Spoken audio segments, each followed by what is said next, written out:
Bonjour, Olivier Choquet, je suis anesthésiste au CHU de Montpellier. Cette conférence concerne les blocs des nerfs supraclaviculaires et axillaires.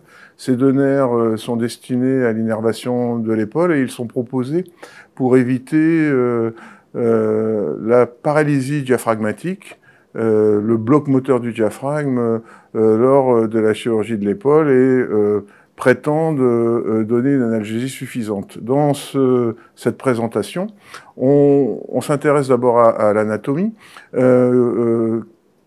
où l'on observe que c'est essentiellement la partie postérieure de l'épaule qui est innervée par ces deux nerfs, que la partie antérieure dépend d'autres nerfs comme le nerf pectoral latéral. Donc l'analgésie ne sera pas complète. Ce qu'il faut retenir, c'est que la technique de référence pour l'analgésie de la chirurgie de l'épaule, c'est le bloc et le cathéter interscalénique, même pour l'anesthésie, qui peut permettre d'avoir un territoire complet, comme pour l'analgésie.